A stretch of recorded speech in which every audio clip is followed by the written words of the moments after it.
बोलिए श्री कृष्ण कन्हैया लाल की जय। श्री राधा रानी सरकार की जय। श्री निजानंद स्वामी की जय। श्री प्राणनाथ प्यारे की जय। श्री सतगुरु महाराज की जय। श्री बायजुराज महारानी की जय। श्री महाराजा छत्रसाल की जय। श्री समस्त सुंदर साथ की जय। चिदादित्यम किशोरांगम परे धामनि विराजितम स्वरूपम सच्चिदानंदम निर्विकारम सनातनम सच्चिदानंद रूपाय विश्वोत्पन्नादि हेतवे तापत्रय विनाशाय श्री कृष्णाय वयं नमः। आनंद कंदम प्रभुदेव चंद्रम ब्रजेश रूपेण पुरापि जातम प्रविश्य प्राप्तम प्रिय प्राणनाथम प्रविश्य प्राप्तम प्रिय प्राणनाथम परेश पूर्णम सततम नमामि परेश पूर्णम सततम नमामि। ब्रह्म प्रिया जागरणाय जाते सर्वस्वे पाता भव सिंधु त्राता विज्ञान दाता निज धर्म दाता दीनेक बंधो शरणं प्रपद्ये दीनेक बंधो शरणं प्रपद्ये। श्री बंदो सतगुरु चरण को करूं प्रेम प्रणाम अशुभ हरण मंगल करण श्री देव चंद्र जी नाम। श्री राम रतन सतगुरु सत्य हो मेरे काटो सकल कलेश चरणों में करो वंदना मेरे हृदय करो प्रवेश। श्री प्राणनाथ निज मूलपति श्री मेहर राज सुनाम तेज कुंवरी श्यामा युगल पल पल करूं प्रणाम पल पल करूं प्रणाम। बोलिए श्री प्राणनाथ प्यारे की जय। श्री सतगुरु महाराज की जय। सुंदर साथ जी, आज हम वेतक कथा चर्चा के 17वें दिन में प्रवेश कर रहे हैं। परब्रह्म परमात्मा श्री राजश्यामा जी परमहंस सदगुरु श्री रामधन महाराज जी की अपार अपार कृपा हमारे ऊपर बरस रही है। हम वेतक को सुनते जा रहे हैं, हमें पता चलता जा रहा है कि किस तरह से धनी श्री देवचंद्र जी और स्वामी श्री प्राणनाथ जी ने रूहों को जगाया है, कितने कष्ट सहे कितने दुख सहे हैं। तो आज हमारी 17वीं लहर है श्री जी साहेब का जूनागढ़ जाना। आज श्री प्राणनाथ जी कहाँ जाएंगे? जूनागढ़। तो आइए हम वेतक की तरफ चलते हैं। धाम धनी कृपा करो मेहर के सागर आप चरणों तले बैठाए के दीजे अपना जाप। श्री जी जूनागढ़ गए सुनो कथा श्री साथ एक बार मिलकर कहो जय प्राणनाथ जय प्राणनाथ। बोलिए श्री प्राणनाथ प्यारे की जय। श्री जी की जागृत बुद्धि का और आत्म बल दोनों भारी पड़ गया प्रभाव प्रजा ऊपर झुकती थी इन्हें प्रजा सारी। जब से तारतम वाणी अवतरण हुआ है, सदगुरु का दिल में बैठना हुआ है, बैठक हुई है, तो तब से और भी ज्यादा मेहरा ठाकुर की जो है क्या होगी, जो आत्म जो बल है वो बढ़ गया, क्योंकि सदगुरु अंदर बैठ गए और अंदर क्या आ गई है जागृत बुद्धि। और जब श्री प्राणनाथ जी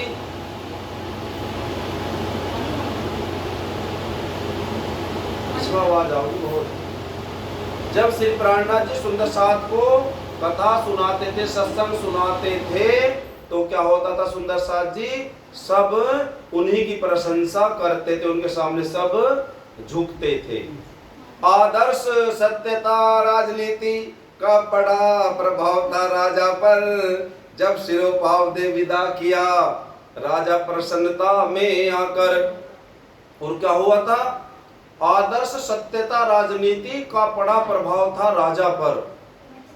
जब सिरोपाव दे विदा किया राजा प्रसन्नता में आकर, जब उसे पता चला उनकी रानियों के द्वारा ये तो कोई दिव्य पुरुष है, तो फिर उसके अंदर भी एक सत्य को मानने की एक इच्छा शक्ति उत्पन्न होगी, और तो फिर उन्हें अपनी गलती स्वीकार करी और श्री बेहरा ठाकुर को बड़े प्रसन्नता से खुश होकर के क्या करा?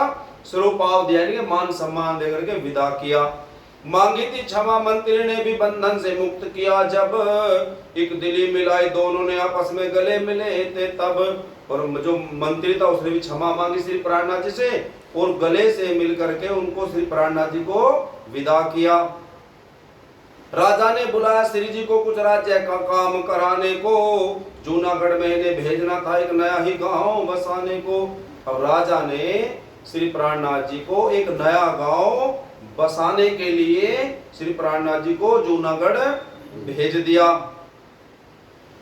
श्री जी साहब ने स्वीकार किया राजा के हुक्म को। माथे पर पहुंचे विक्रम संवत 1716 के वहां गुजरने पर। तो धामधनी श्री प्राणनाथ जी राजा के हुक्म से वहां पर चले गए हैं जूनागढ़ बसाने के लिए। राजा साहब ने श्री जी से कहा जूनागढ़ में जाने को, इस शहर के 5 ही मील दूर आबादी नहीं कराने को। और जूनागढ़ के 5 मील दूर एक नया गांव बसाने के लिए उस राजा ने श्री प्राणनाथ जी को आदेश दिया, और वो श्री प्राणनाथ जी ने बात मान ली।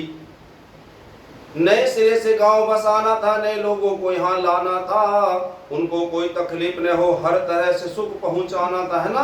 नया गांव बसाए, नए लोग वहां पर रहे और हर तरह से वहां सुख सुविधाएं हो जिससे सब लोग खुश रहें। नए घरों का करना था प्रबंध यहाँ यथा योग्य सभी के लिए। 2 साल तक यहाँ रहे श्री जी। नया गांव ने इंतजाम किए। तो कितने दिन रहे? 2 साल तक।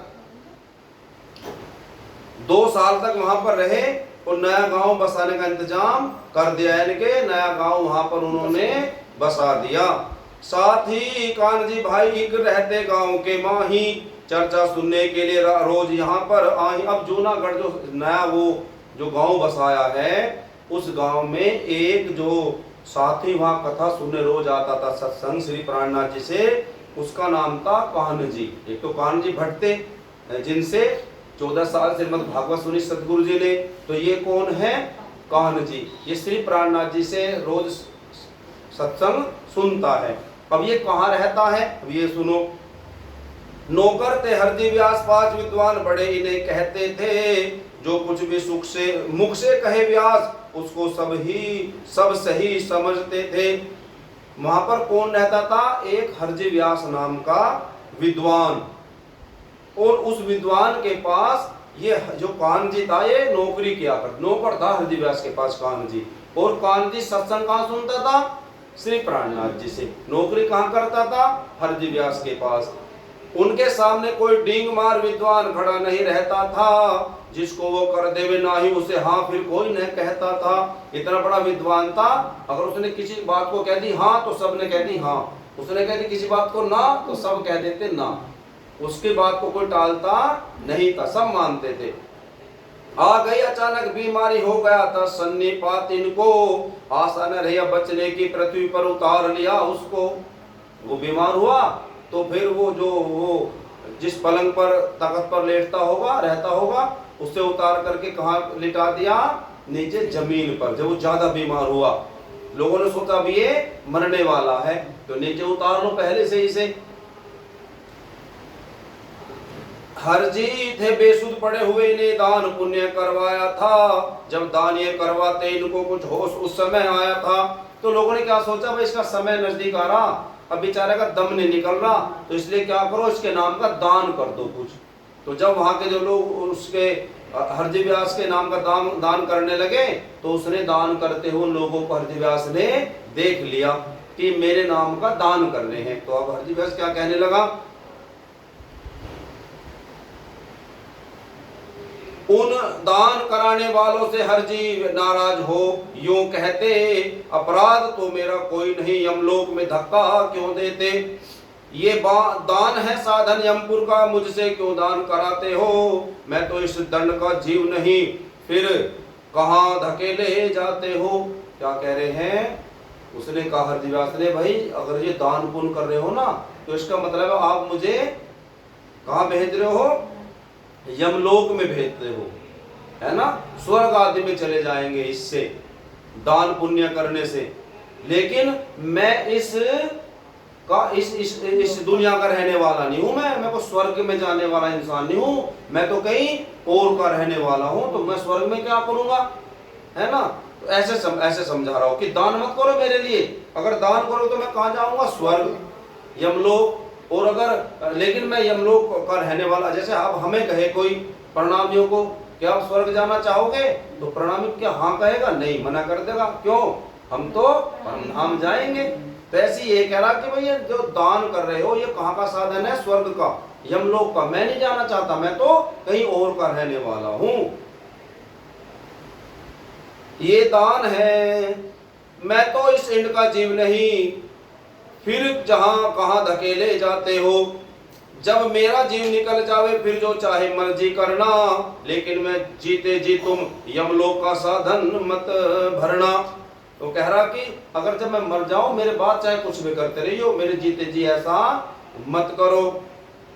हुए और मनोरथ पूर्ण सब, केवल दो बात रही बाकी, ऐसा कोई मुझको न मिला जो पूरी करता मुश्ताकी।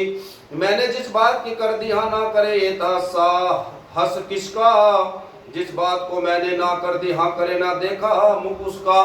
और कह रहे कि बस मैं मरने जा रहा हूं, मेरा समय आखिरी है, लेकिन एक बात मेरे अंदर है कि जिस बात को मैंने आज तक हाँ करा उसको कोई ना करने वाला पैदा नहीं हुआ, मेरे सामने कोई ऐसा नहीं आया। तो ऐसा हो कि बस यही बात रहे कि कोई मिला नहीं टक्कर का, मतलब ये कहना चाह रहा वो हरजी व्यास। हरजी व्यास के वचन सुन कान जी भाई पास, मन में सोचा है कोई भ्रम सृष्टि निजवास। बोलो श्री प्राणनाथ प्यारे की जय। अब कान जी भाई सुना करते थे सत्संग श्री प्राणनाथ जी से, तो वो जैसे हम जानते हैं स्वर्ग और परमधाम को, तो वो भी जानते थे। तो जब वो ये कह रहा हरजी व्यास कि मैं यहाँ का नहीं हूँ, मैं कहीं दूर का हूँ, तो कान जी भाई क्या सोच रहे, यार ये कहीं परमधाम की ब्रह्म सृष्टि तो नहीं है जो बाहर की बात कर रहा। तो ऐसे वो मन में विचार है कान जी भाई के, यदि ब्रह्म वासना होता कहा मैं नहीं इस इंड का हूँ, मुझसे क्यों दान कराते हो न इस ब्रह्मांड और पिंड का हूँ। मन में कहा कान जी भाई ने मैं भी सेवा कर पाऊंगा, अच्छे होने पर सिर जैसी इनको चर्चा सुनवाऊंगा। मन में क्या कान जी भाई के कि ये बीमार हो रहा है कि खूब सेवा करूं, जब ये अच्छा हो जाएगा तो इसे श्री प्राणनाथ जी से मिलवा दूंगा। ये बात कान जी भाई ने सिर जी साहिब से आए कही, कर देंगे दूर सभी संशय हो जाए ठीक इस तरह है सही। श्री प्राणनाथ जी से बताया, श्री प्राणनाथ जी कहने लगे कि वो जब ठीक हो जाओ मेरे से मिलवा दिए, उसके जो भी संशय है उसके मन में प्रश्न है वो सारे मैं दूर कर दूंगा। हरजी व्यास के सिर जी की बात को मन में ले जब कान जी भाई घर आए, फिर व्यास जी की पहले से भी अधिक ये प्रेम से सेवा कर पाए। तो हरजी व्यास की ज्यादा तेज बढ़िया वाली सेवा कान जी भाई करने लगे, जिससे अच्छा हो जाए और श्री प्राणनाथ जी से इसकी मुलाकात करा दूंगा, मिला दूंगा। बागीचों में ढूंढ ढूंढ बड़ी दूर दूर बाहर जाकर, इनकी खातिर फल और सब्जी रखे अच्छी लाकर, करके तैयार साक इनको फिर प्रेम सहित खिलाते थे। जो पाकर भोजन हरजी व्यास चित्त में प्रसन्न हो जाते थे। अच्छी अच्छी सब्जियां फल ला करके देते ताजे ताजे, और वो खाते हरजी व्यास तो बहुत खुश होते थे। हुआ शरीर जब स्वस्थ तो चलने फिरने जात, कान जी भाई से एक दिन कही व्यास जी बात। और अब हरजी व्यास क्या हुआ, अच्छा स्वस्थ हो गया। अब कान जी भाई हरजी व्यास से कह रहे हैं क्या, हरजी व्यास कह रहे कान जी से, कोई जो 1000 रुपया दे ना खुश होती आत्मा मेरी, तुमने मेरी खिदमत की है खिदमत से हूँ प्रसन्न तेरी। हरजी व्यास कहा तूने मेरी बहुत सेवा करी, अगर मुझको कोई 1000 रुपये भी देता तो मैं इतना खुश नहीं होता जितना खुश मैं तेरी सेवा से हूँ। इसलिए जो तेरे मन में हो मुझसे तू मांग इनाम अभी, दिल में पूरा विश्वास तू रख, जो मांगेगा वो मिले सभी। इसलिए कुछ मांग ले, जो मांगेगा वही मिल जाएगा। तब कान्जी भाई यो बोले, विश्वास मुझे तो पूरा है, जो कुछ मैं आपसे मांगूंगा वह मिलना नहीं अधूरा है। कह रहे हाँ मुझे विश्वास है तुम्हारे पर, जो मैं मांगूंगा वो आप मुझे दे दोगे। इस बात की अब चिंता न करे, कोई अवसर पाकर ले लूं मैं। फिर कई बार हरजी ने कहा, तब कान्जी सोचा मांग लूं मैं। हरजी व्यास बार बार टोकते रहते थे कान्जी भाई को कि भाई मांग ले सेवा के बदले कुछ। तो आज उन्होंने मांग लिया कान्जी भाई ने। अब क्या मांग रहे हैं वो हरजी व्यास से? कहा ये इनाम मुझको दीजिए, इतना इनाम ही चाहूं मैं। एक मेरे यहाँ महात्मा है, उन्हें कथा सुनाने लाऊं मैं। बोलो श्री प्राणनाथ प्यारे की जय। तो क्या करा उस कान्जी भाई ने? कहा कान्जी ने कि मेरे पास महात्मा है, आप उनको सत्संग सुना दो। तो महात्मा कौन है, किसके लिए कह रहे हो? श्री प्राणनाथ जी के लिए। तो उन्हें कथा सुना दो, आप सत्संग सुना दो।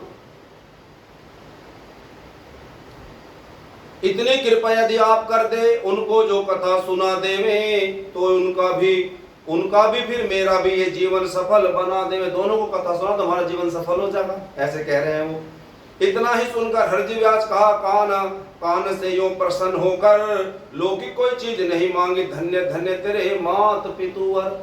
हैं क्या कहने लगे हरजी व्यास जी कि भाई तेरे तो माता पिता भी धन्य हैं। क्यों? क्योंकि तू मुझसे कोई पैसा या कुछ और दुनिया की चीज नहीं मांग रहा है, तू मुझसे सांसारिक चीज नहीं मांग रहा। क्या मांग रहा है?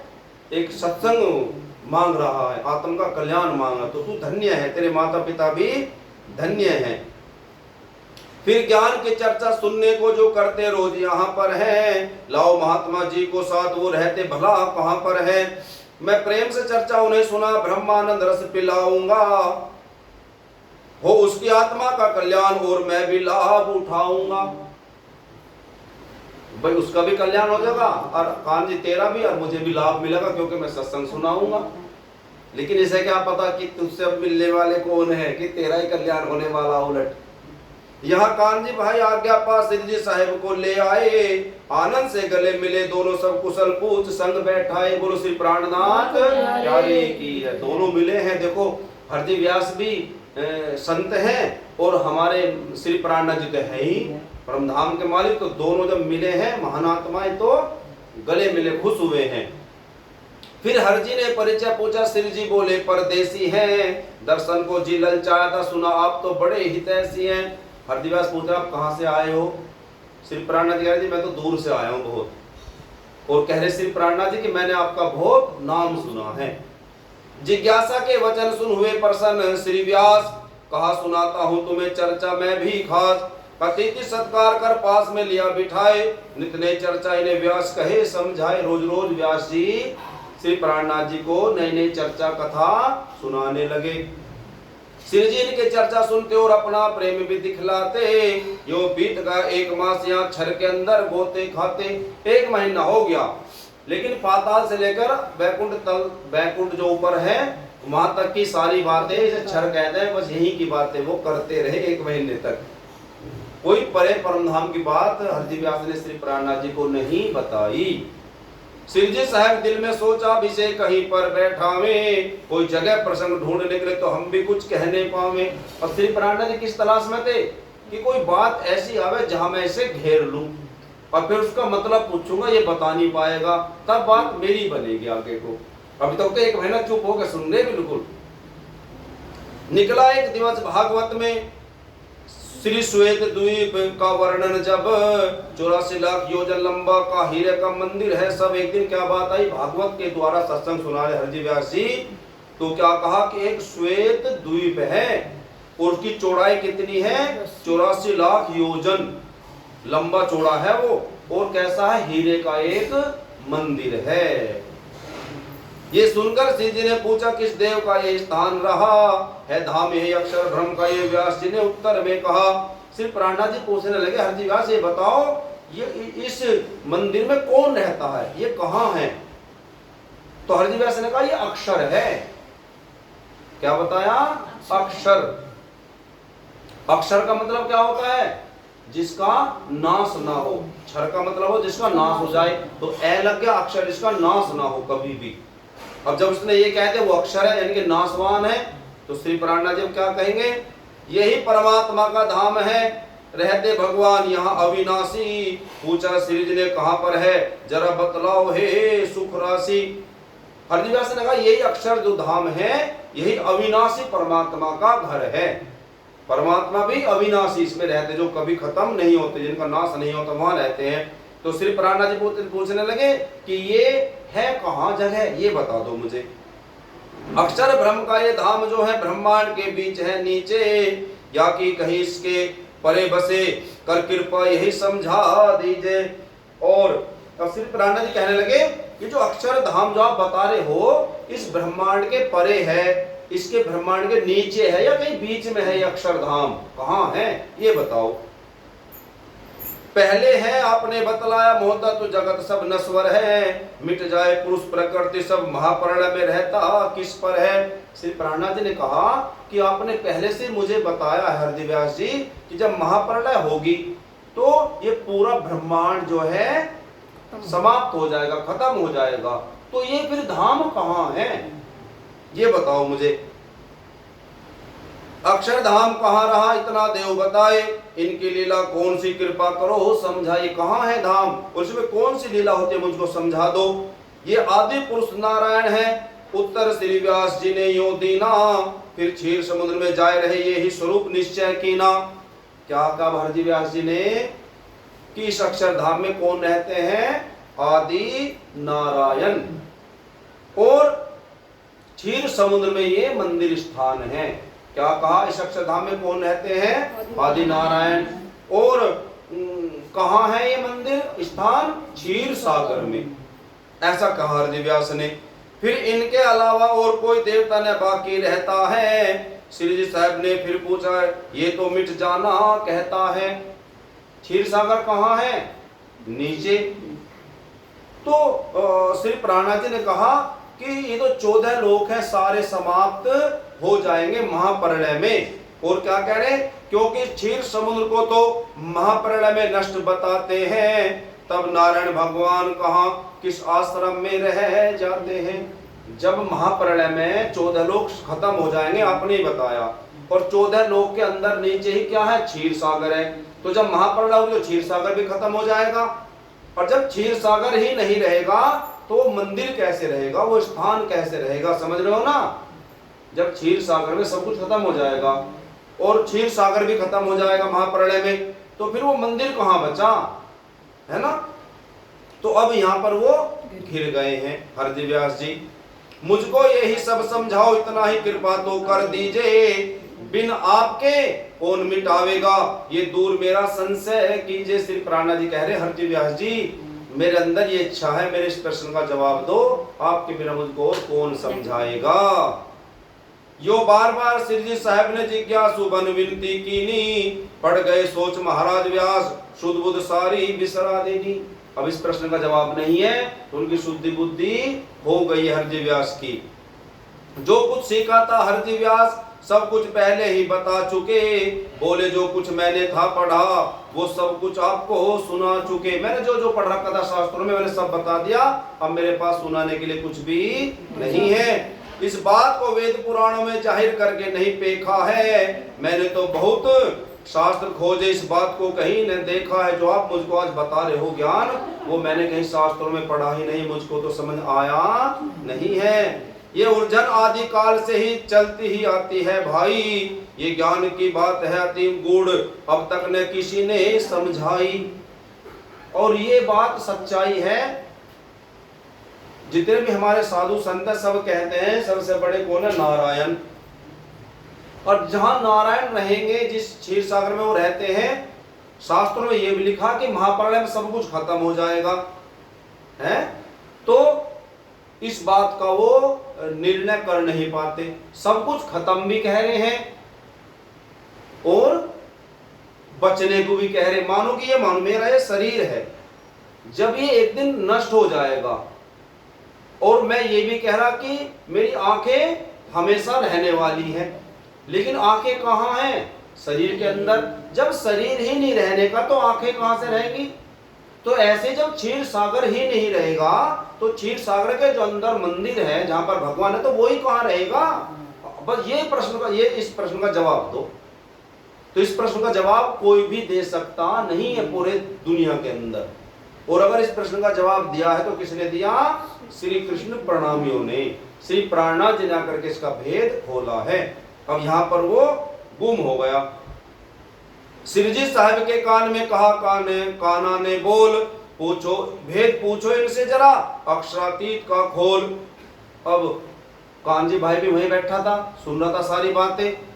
अब कानजी ने कहा श्री प्राणनाथ जी के कान में कि हे श्री प्राणनाथ जी, इस हरजी व्यास से अक्षरातीत परमधाम की बातें पूछ लो कुछ, ऐसा कहा। अब श्री प्राणनाथ जी ने क्या कहा? श्री जी बोले, जोश में पूछूं क्या मैं, और क्षर में ये उलझा रहा, आगे की नहीं दौड़। बोलो श्री प्राणनाथ प्यारे की जय। श्री प्राणनाथ जी क्या लगे, कान जी ये तो इस दुनिया में अटक रहा, इसका इसे ज्ञान नहीं है तो इससे परम धाम की तो क्या पूछूं, ये परम धाम की तो बतलाएगा क्या जब इसे यही का पता नहीं है। आप मान के चलो कि आपसे जो कक्षा 8 है उसके मैथ के सवाल तो हो नहीं रहे, और जो इंटर का मैथ आपके सामने रखते तो कैसे कर पाओगे? ऐसे ही वो दुनिया के बारे में तो जानता ही नहीं है, और उसके परम धाम से के बारे में वो क्या जानता होगा? तो श्री प्राणनाथ कह रहे नहीं, इसे कुछ भी पूछना सही नहीं है, इसको ये कुछ नहीं जानता। जिसकी बुद्धि ऊर्जी क्षर में वो अक्षर ब्रह्म बतावे क्या, फिर अक्षर का जब पता नहीं तो अक्षरातीत सुनावे क्या। जिसे क्षर ब्रह्मांड में घूम रहा है उसे तो अक्षर का भी नहीं पता, इसके परे जो अक्षर है अक्षरधाम उसके बारे में नहीं पता, और उससे परे अक्षरातीत तो वहां की तो ये बताएगा ही क्या। श्री जी यो कान जी से कहकर हर जी से पुस्तक ले लेना, शास्त्रों को सच्चा करना था, सब गुण भेद समझा देना। अब जो भी वो किताबें ले रहा था हरजी व्यास, चाहे वो गीता है, चाहे भागवत है, चाहे वो कोई और वेद शास्त्र है, श्री प्राणनाथ जी ने हरजी व्यास को उन ग्रंथों के द्वारा सारे भेद खोल दिए कि महाप्रलय में सब कुछ खत्म हो जाएगा तो कौन बचेगा? अविनाशी अक्षरातीत परम धाम के रहने वाले श्री कृष्ण, उन्हीं के द्वारा सब कुछ ये चला हुआ है। सारा भेद समझा दिया हरजी व्यास को श्री प्राणनाथ जी ने। श्री जी साहेब जी आवेश में आप बोले, अब व्यास जी देखो तुम, ये श्वेत द्वीप, ये सत्यलोक, बैकुंठ आदि सब देखो तुम, ये आदि नारायण प्रकृति पुरुष सब अलग अलग बतलाए हैं, इन सब की लीला बतलाई, सबके स्थान सुनाए हैं। इसके आगे अव्यकृत सबलिक केवल है आदि धाम, ये सर्वस्वरूप अखंड जो है इनका जो मूल अक्षर है ठाम। पाताल से लेकर के बैकुंठ धाम तक इसके परे अष्टावरण है ना, और जितने भी सारी चीजें हैं सबका जो विष्णु महाविष्णु जी है उनके परे निराकार, निराकार के परे सबलिक ब्रह्म, अव्याकृत ब्रह्म, केवल ब्रह्म, सत्स्वरूप, फिर उसके परे अक्षरधाम, और उसके परे अक्षरातीत परम धाम है। ये सारा भेद समझा दिया श्री प्राणनाथ जी ने हरजी व्यास को।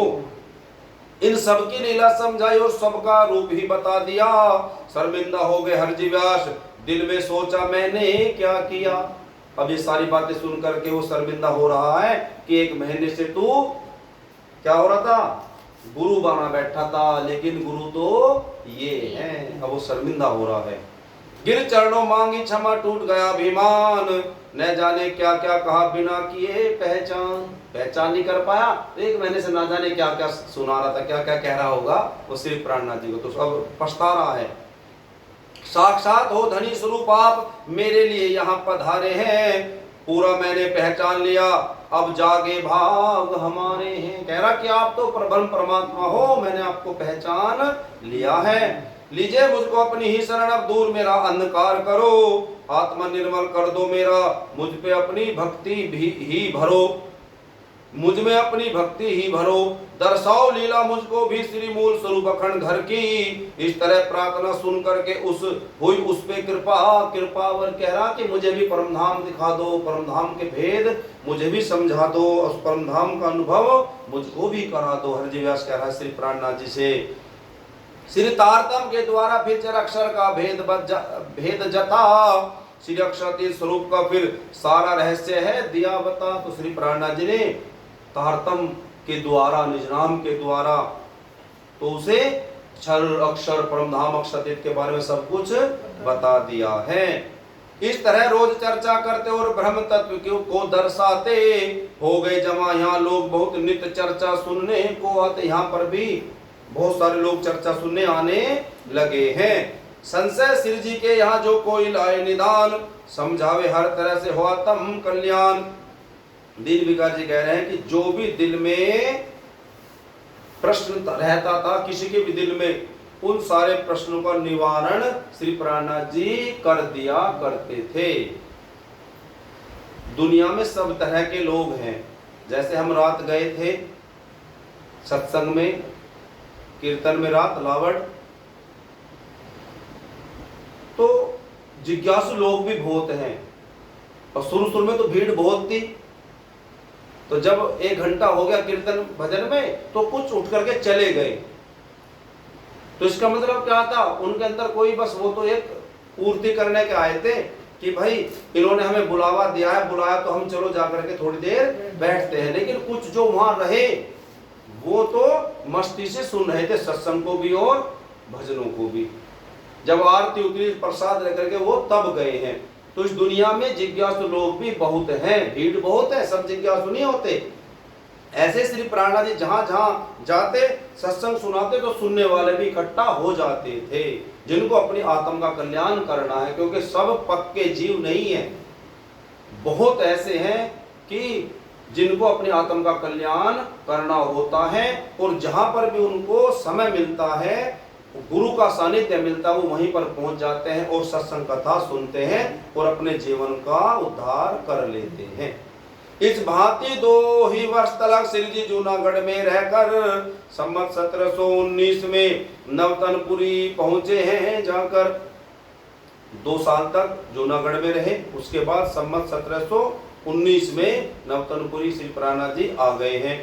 दरमियान में राजा साहब ने किसी कारण से कर नहीं दिया, हो गए खपा। फिर कुतुब खान सूबा ने युद्ध का आन किया। श्री इस समय श्री सुंदर साथी पर आया है कष्ट बहुत सारा।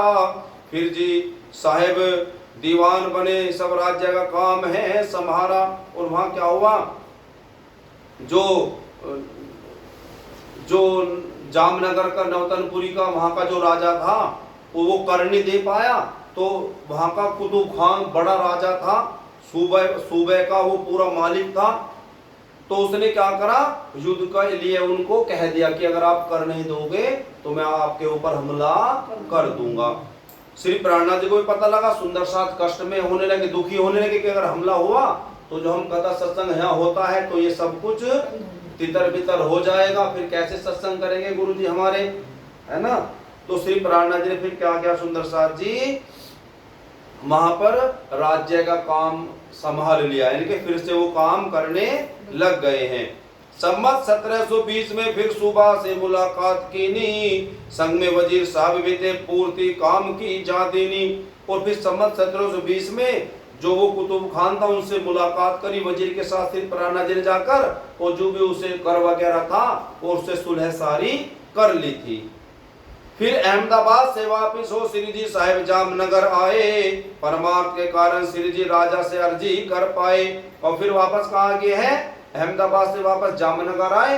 अब जामनगर वापस आने के बाद श्री प्राणनाथ जी राजा से प्रार्थना करने लगे, क्या छुट्टी दे दो मुझको साहिब, मैं दिल की बात सुनाता हूँ, मेरा अब चित नहीं लगता है, कर दो रुखसत यही चाहता हूँ। श्री प्राणनाथ जी ने कहा कि अब मेरा दुनिया के किसी भी काम में मन लगता नहीं है, राजा मैं तेरे यहाँ रहता हूँ, अब मैं तेरे यहाँ से जाना चाहता हूँ। पहले से वजीर साहब श्री जी साहब को जानते थे, श्री जी के अलौकिक भावों को अच्छी प्रकार से मानते थे। वो जानते थे कि वो जो भी कहता है करता है वो सही ही होता है। अब फिर क्या हुआ, इस जगत विनस्वर की रचना और इस झूठे तन की रचना, इस झूठ में झूठ का तो हो गया परस्पर में पचना। दिन बिकार जी कह रहे कि मानो कि झूठे संसार की रचना करी है, झूठे ही तन यहाँ पर रहते हैं और झूठ में झूठ समा रहा है, मानो कि सब कुछ झूठ है। ऐसा दिन विकास जी लिख रहे हैं, वाणी में श्री प्राणनाथ जी बता रहे हैं, इनका मिला एक क्षण भर का है नहीं भरोसा किसी को भी, किस घड़ी जीव ये उड़ जावे ये एक है पता उसी को ही। तन है, इसके अंदर जीव है, ये कब निकल करके चला जाए कौन जानता है, कोई भी जानता नहीं है, एक परमात्मा ही केवल जानता है। जग के जीवों का कहना क्या, जहां बड़े बड़े अवतारी हैं, दुनिया के महापुरुष होकर तो भी इसके अधिकारी हैं। दुनिया वाले इस दुनिया को सुख मान के बैठे हैं सच्चा, इतना बस फर्क है आपस का, कहे अवतारी धागा कच्चा। दुनिया के जीव लोग जो हैं वो भूले हुए हैं ना मृत्यु को, हमारी मौत भी कभी आएगी, बस अपने काम धंधे में ही लगे हुए हैं, मस्त हैं। लेकिन जो संत पुरुष होते हैं वो जानते हैं कि एक दिन ये जीवन की डोर टूट जाएगी, यहाँ हमेशा कोई रहने वाला नहीं है। अवतारी पुरुष भी तो इस दुनिया में ही रहते हैं, दुख रूपी जग में बन के कमल सिर धूप शीत सब सहते हैं। वो भी दुख सहन करते हैं, लेकिन वो किसकी तरह खिले रहते हैं, कमल के फूल की तरह हमेशा खुशबू देते रहते हैं। इंसान को दुख हुआ तो सब कुछ धंधा छोड़ दिया, लेकिन महापुरुषों को दुख भी होता है, लेकिन फिर भी वो सत्संग कथा सुनाना बंद नहीं करते हैं, वो परोपकार करते ही रहते हैं। दुनिया वाले तो रहे इस दुनिया को लाग, वो ही जग में महापुरुष करे जो इसका त्याग। महापुरुष कौन होते हैं, जो दुखों को सहन करते करते कभी भी अपने धर्म का त्याग करते नहीं है। देखा जब मूल स्वरूप ने ये श्री जी साहब का चित नहीं लगता, नहीं प्यारे लगती अब दुनिया इस झंझट से है जी भगता। अब राज जी महाराज श्री कृष्ण प्यार देख रहे हैं कि अब इंद्रावती सखी का इस दुनिया में मन लग नहीं रहा है, तो अब क्या करना है। जागृति समय ब्रह्म सृष्टि का नजदीक ही आकर पहुंच गया, पूरा होना श्री जी साहिब से ये मूल स्वरूप ने हुक्म किया। अब राज जी महाराज क्या सोच रहे हैं कि अब इंद्रावती को दुनिया के काम काज से हटा करके अब इससे ब्रह्म सृष्टियों को जगवा देना है, क्योंकि ब्रह्म सृष्टियों के जागने का समय आ गया है। इसलिए सभी दुनियादारी श्री जी साहिब से छुड़वा दीनी, इनके चित्त की सवावृत्ति अपनी ही ओर लगा दीनी। मानो कि श्री प्राणनाथ का मन बिल्कुल दुनिया से हटा दिया और मन कहां पर लग गया, इंद्रावती सखी का राज्य की सेवा में, राज्य के चरणों में लग गया। हो विदा वजीर से श्री जी साहिब के हुक्म धनी का संग लेकर 1722 संमत में पहुंचे दीप बंदर जाकर। अब श्री प्राणनाथ जी कहाँ पहुंचे हैं, संमत 1722 में दीप बंदर जगह का नाम है।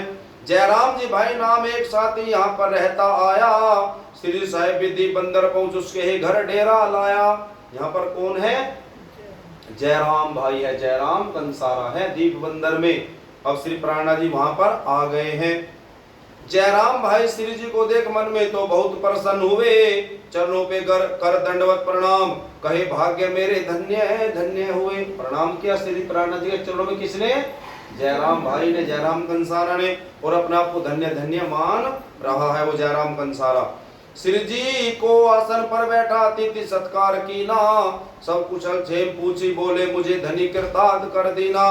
अपने आसन को छोड़ प्रभु किस कारण यहाँ पधारे हैं, श्री साहब ने यूं फरमाया हम आए काज तुम्हारे हैं। जयराम कंसारा कह रहा है श्री प्राणनाथ जी आप यहाँ पर क्यों आए हो, तो वो कह रहे श्री प्राणनाथ जयराम कंसारा थे कि मैं तुझे जगाने आया हूं, मैं तेरे लिए आया हूं।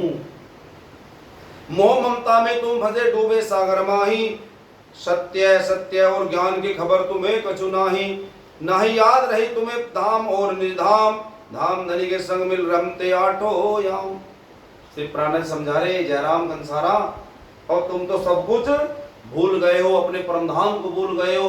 अपने परम धाम में कैसे आठों पहर दिन रात हम अपने राज्य के साथ रमण करते थे, लीला किया करते थे, उनके साथ प्रेम आनंद की लीलाएं करते थे, वो आप सब कुछ भूल गए हो, एकदम से भूल गए हो तुम माया के चक्कर में फंसकर, भ्रम सृष्टि होकर के प्यारे भूले पिछली बातें यूं कर। आप तो भ्रम सृष्टि हो, और आप तो बिल्कुल माया के चक्कर में फंस ही गए हो। माया में मस्त हुए इतने, अपनी भी कुछ पर पहचान नहीं। हम कौन, कहां से आए हैं, इसका भी तो कुछ ज्ञान नहीं। मेरे यहाँ आने का कारण तुमको बस ज्ञान कराना है। जो वादा धाम धनी से किया वो ही तो याद दिलाना है। वादा क्या किया था? जयराम कंसारा को समझा रहे हैं श्री प्राणनाथ जी, राज्य से वादा क्या किया था परम धाम में?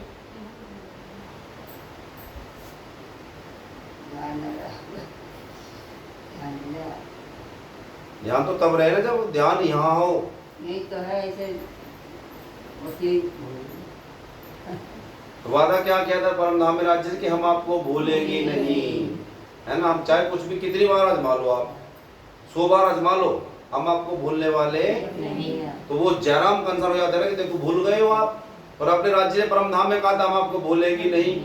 आप भूल गए हो तो उस वादे को याद करो जो राज्य से वादा किया था, उस वादे को याद करो। पिछली तुम याद करो, चित्त में ब्रजरास में मिलकर खेले थे, उसमें तो पूरा ज्ञान था, संग धाम धनी अलबेले थे। याद करो जब ब्रज में श्री कृष्ण के साथ हमने लीलाएं करी हैं और धाम के धनी श्री कृष्ण हमारे साथ थे। अब जागरी रास में आए हो तो जाके फिर क्यों भूले तुम, सदगुरु श्री निजानंद आए तुम्हारे ही लिए न भूलो तुम। बोलो श्री निजानंद स्वामी की जय। कह रहे हैं श्री प्राणनाथ जी जयराम कंसारा को, ब्रज में तुम पिया के साथ रहे, तुमने रास खेला, अब जागने में आयो, जाग जाओ। और जाग क्यों नहीं? जब आपको निजनाम मिल गया तो आपको जागना चाहिए। श्री प्राणनाथ जी वाणी के अंदर कह रहे हैं, लिया लुदन्ने जिसने सो क्यों सोवे कबर माहे। जब आपने निजनाम ले लिया है आप फिर भी सोए हुए हो, अब क्यों नहीं जाग रहे हो? जैसे मैंने रात पूछा लावड़ सत्संग में, सुंदर साहब थे 70 साल के, सुंदर साहब जिनकी उम्र कितनी 70 साल की, उनसे ये तक नहीं बताया गया कि जो हमारी कुलजम स्वरूप वाणी है उसमें कितनी किताब है, कितने ग्रंथ हैं। नाट झुका करके बैठ गए। मैंने कहा अभी तक इतना भी नहीं पता चला, तो वो कह रहे मुझसे हम अभी जागे नहीं है। मैं कहने लगा भैया जब आप 70 साल की उम्र में नहीं जागे बूढ़े हो गए हो तो ऐसा लगता है तब जागोगे जब आप अर्थी पर लेट जाओगे ना बिल्कुल, और मर जाओगे तो शायद तुम जब जाओगे दोबारा से। कब जाओगे भाई? और 70 साल की उम्र होगी, 50 साल निजनाम लिए होगे। और श्री प्राणनाथ कह रहे जब आपने निजनाम ले लिया लुदन्नी जिसने, लुदन्नी तारतम मंत्र, निजनाम श्री कृष्ण तुम्हारे पास है, सो क्यों सोवे कबर माहे, तुम फिर भी इस आत्मा को शरीर रूपी कबर में सुहा करके तुमने रखा हुआ है। ज्ञान का प्रकाश निकल गया निजनाम के द्वारा और फिर भी आप सोए हुए हो, तो ये तो बात ठीक नहीं है। तो हमको सोना नहीं है, जागना है। और जागने के लिए क्या कह रहे श्री प्राणनाथ जी? जागे पीछे सुख अनेक हैं। बोलो श्री प्राणनाथ प्यारे की जय। जब आप जाग जाओगे तो आपको अनेकों अनेक सुख मिलेंगे, वो सुख मिलेंगे जो आप हम कभी सोच भी सकते नहीं हैं। और वो सुख कौन से हैं? परम धाम के अखंड सुख। तो इस तरह जयराम कंसार को समझा रहे हैं, सदगुरु हमें जगाने आए हैं तो हमको जागना ही पड़ेगा। सदगुरु आए हम नहीं जागे तो फिर क्या फायदा हुआ सदगुरु के आने का? दिया तुम्हें तारतम जागृत कर, फिर भी तुम भूल गए क्यों कर। निर्धाम पधारे धाम धनी, फिर भी नहीं आए तुम सुनकर। अरे तुम जयराम कंसार तुम यहीं पर बसे हुए हो, धाम धनी श्री देवचंद जी महाराज का धाम गमन भी तलक हो गया, वो धाम सिधार गए, लेकिन फिर भी आप खबर आपने सुनी, फिर भी आप नहीं आए कुछ भी पता लेने के लिए कि क्या करना है जागने के लिए। पहुंचाई सबके पास खबर, भूले तुम माया में फंसकर। माया का पर्दा पड़ने से माया का पर्दा पड़ने से ब्रह्म षष्ठी का भूला नाता। कितनी हैरानी की बात, निर्धाम न कभी याद आता। देखो ऐसे समझा रहे, अरे तुम कैसे सुंदर साथ हो, तुम कैसे सदगुरु के साथी हो, तुम्हें कभी भी अपने सदगुरु की याद नहीं आती क्या? तुम्हें कभी भी अपने परमधाम की याद नहीं आती? इस तरह समझा रहे हैं श्री प्राणनाथ जी। श्री जी के वचनों को सुनकर आत्मा तो जागृत हो उठा, एक लंबा श्वास लिया, एकदम अपनी भूलों पर रो उठा। ये सबकी साथ है। अगर हम समय से नहीं भजन करेंगे, नहीं भक्ति करेंगे, सदगुरु की सेवा नहीं करेंगे, तो रोज रोज तो समय जा रहा। ये जो आज दिन गया ये कल को थोड़ी आएगा, नहीं आने वाला। तो फिर क्या होगा?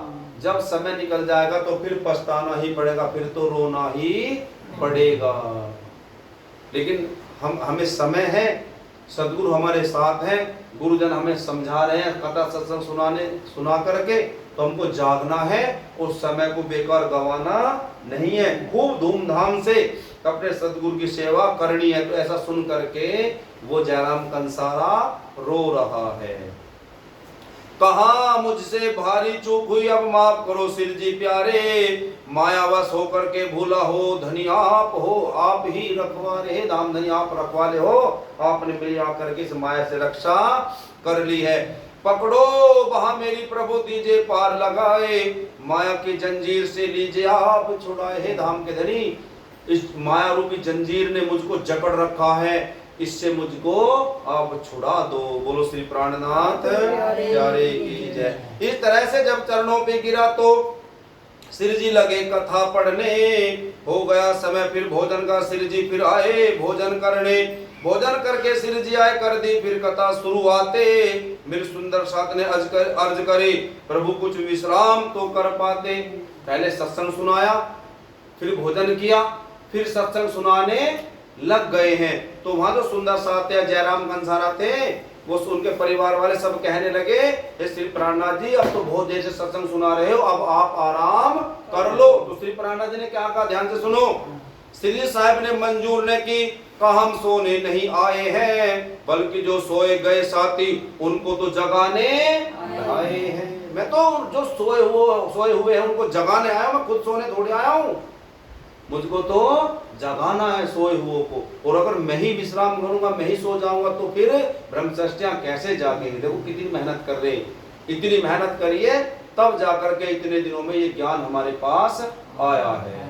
ये तो इस ज्ञान को लेकर के हमको सोना नहीं है, जागना है, सुनना है और सुनाना है, जागना है और जगाना है। हमको भेजा श्री राज ने, जा करके जागृत कर लाओ। यदि हम सोने में लगे रहे, तुम खड़े भला क्यों हो पाओ। अगर मैं सोया रहूं तो आप कैसे जागोगे, तुमको फिर कौन जगाएगा। यो श्री जी साहेब फरमाते हैं, करके चर्चा श्री निज घर की अमृत वाणी बरसाते हैं। परम धाम का अमृत ज्ञान वो सुंदर साथ पर बिखेरते हैं, उसकी बारिश करते हैं। लीला खंड की कथा करते श्री जी आप, आत्मिक अनुभव ज्ञान का सूर्य समान प्रताप। ब्रह्म रहस्य श्री तारतम्य पान करावे नाथ, घर जाने का नाम ने लेवे सुंदर साथ। और जब वो अमृत में वाणी के द्वारा वो परमधाम का रस पिलाते, ब्रज का रस पिलाते, रास का रस पिलाते श्री प्राणनाथ जी सुंदर साथ को, तो सुंदर साथ को इतना आनंद आता। सुंदर साथ कोई भी घर जाने का नाम लेता नहीं था, लेकिन हमारे मन में तो क्या रहता है कि कब 1 घंटा हो गया, 1.5 घंटा 2 घंटे कथा का समय हो और हम फिर अपने घर को चले जाएं। तो देखो ये अंतर है ब्रह्म सृष्टियों में और जीव सृष्टियों में। वो तो सारी रात श्री प्राणनाथ जी के पास रह करके कथा सत्संग सुना करते थे। आधी रात्रि तक चर्चा हो, सब साथी मंडली जुड़ी रहे। नित नई कथा करते करते श्री जी 2 वर्ष बीत गए यूं ही कहे। और आधी रात को 12 बजे तक लगातार सत्संग सुनते थे। वो श्री प्राणनाथ सत्संग क्या करते थे 12 बजे तक रात को। और इस तरह कितना समय हो गया, 2 साल। अपने ही पास धोरा जी से श्री बाई जी राज को बुलवाया। श्री जुगल स्वरूप अखंड का फिर सबने यहाँ दर्शन पाया। वो धोरा जी से अब किसको बुला लिया श्री प्राणनाथ जी ने अपने पास, श्री बाई जी राज महारानी को, जिनका नाम कल हमने क्या सुना था, तेज कुंवरी है ना। उनको भी अपने पास श्री प्राणनाथ जी ने बुलवा लिया। अब सुंदर साथ को युगल सरकार, युगल जोड़ी का दर्शन हो रहा है। राजश्यामा राधा कृष्ण श्री प्राणनाथ जी और बाईजुराज महारानी का दर्शन हो रहा है। क्षर और अक्षर अक्षरातीत ब्रह्म की लीला वर्णन करते, सैकड़ों ही स्त्री पुरुष यहाँ ब्रह्म चर्चा सुनकर मन धरते। और कितने हो गए हैं, तो सैकड़ों हो गए हैं। सब चर्चा सुनते, आनंद लेते अपना उद्धार करने के लिए। कोई कई सुंदर साथ नए जागे ब्रजरास की चर्चा होती थी, सारे ही शहर में शोर मचा चर्चा की अर्चा होती थी। सारे शहर में ढिंडोरा पिट गया, एक संत आए हुए हैं और परम धाम की ब्रज की रास की चर्चा सुनाते हैं। तो जो चर्चा सुनाते थे वो लोग उसका आपस में गुणगान किया करते थे शहर में। आए जिज्ञासु बड़े जो थे वैष्णव लोग, रसले ब्रह्मानंद का नदी नाव संयोग। और जो जिज्ञासु लोग थे वैष्णव, जो वैष्णव भगवान जी को मानते हैं, वो लोग भी आया करते थे इस ब्रह्मानंद का, जो परम धाम का आनंद, इसका आनंद वो लिया करते थे। ब्रह्म की लीला को सुन करके अपने महाराज से जाए कहे, पूछे ब्रजराज की उनसे बात, नहीं उन्हें पता वो मौन रहे।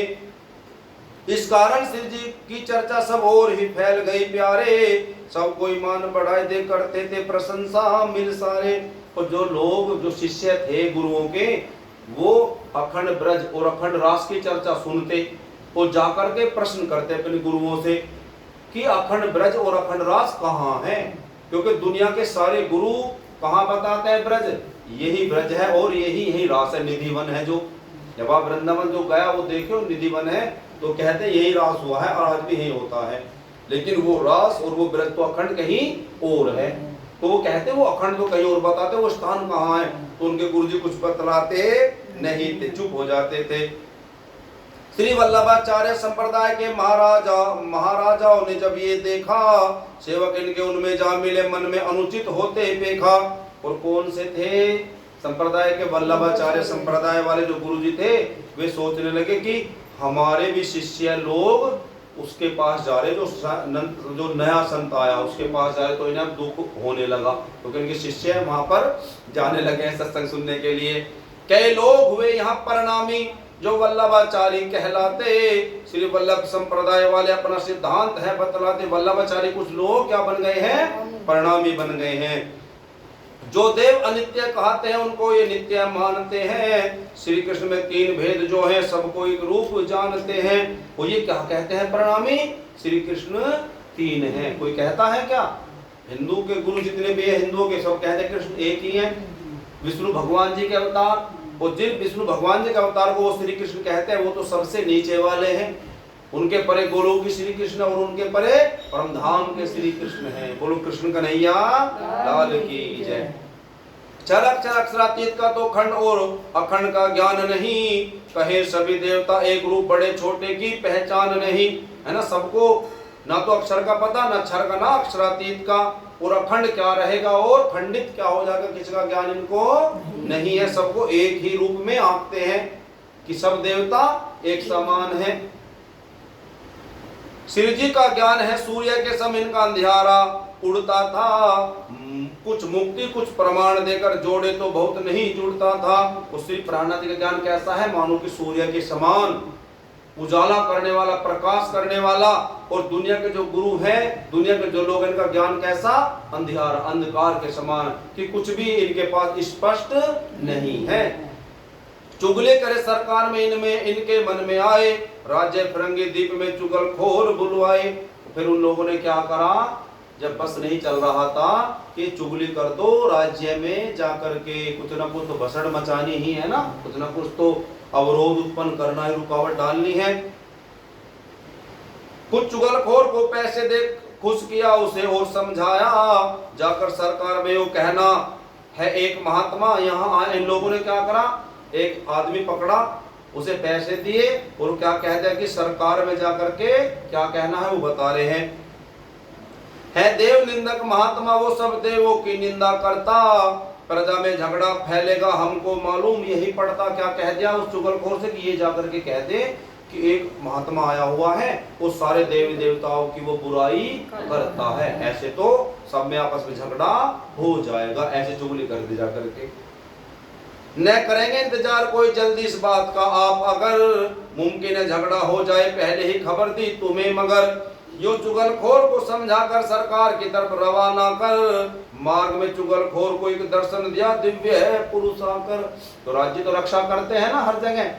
अभी जब चुगलखोर जा रहा है राज्य में सरकार के पास चुगली करने, तो क्या होता, अगर वो चुगली कर देगा वो सिपाही भेजते तो सुंदर साथ को कष्ट देते, भाई तुम ऐसा क्यों करो, श्री प्राणदेव कष्ट देते। तो इससे पहले ही एक दिव्य पुरुष राज्य ने अपना भेज दिया उसको समझाने के लिए, रास्ते में रोकने के लिए, किसे, चुगलखोर को। अद्भुत ही रूप बनाया था उस दिव्य पुरुष अपना ऐसा, दर्शन ही से बतलाना पड़े सब भेद अंदर का हो जैसा। परिचित मनुष्य के रूप से फिर सामने आ पहुंचा, पूछा इनसे यूं, ए भाई कहाँ पे जाते हो, सच कहो छुपाते हमसे क्यों। वो जो दिव्य पुरुष चुगलखोर के सामने आया है, वो दिव्य पुरुष कह रहे हैं, हे भाई तू कहाँ जा रहा है, मुझे अपने दिल की कुछ बात तो बता। हो गया चकित वो चुगलखोर जब उसको पाप ने घेरा था, जाता था चुगली करने को, सिर पे कलयुग का डेरा था। तो कहाँ जा रहा था, उसको कलयुग ने घेर रखा था, वो चुगली करने जा रहा था। चुगलखोर ठहरा वहां कह दी सब बात, एक जरूरी काम से राजा के ढिग जात। बोलो श्री प्राणनाथ की जय। वो चुगलखोर कहने लगा कि भैया मैं कहाँ जा रहा हूँ, राजा के पास, मुझे कुछ काम है। अभी नहीं बता रहा कि मैं किसी की चुगली करने जा रहा, एक महात्मा के भी कुछ नहीं बता रहा, अभी केवल इतना बता रहा है कि मैं राजा के पास चुगली करने जा रहा हूँ। बोलो श्री प्राणनाथ प्यारे की जय। तो वो राजा के पास क्या चुगली करने जा रहा, और फिर उस दिव्य पुरुष ने उसको क्या ज्ञान दिया, और वो रुका है, फिर सुंदर साथ में क्या भगदड़ मची है, इस बेतक को सुंदर साथ जी हम कल सुनेंगे। तो आइए अब कहाँ है श्री प्राणा जी इस समय, दीव बंदर में। हाँ श्री प्राणा जी कहाँ रह रहे हैं अब, दीव बंदर में। उसके बाद फिर श्री प्राणा जी कच्छ में जाएंगे, और ये कैसे कैसे बेतक होगी, इस बेतक को हम कल सुनेंगे। आज सुंदर साथ जी आज की बेतक कथा को हम यहीं पर विराम देते हैं।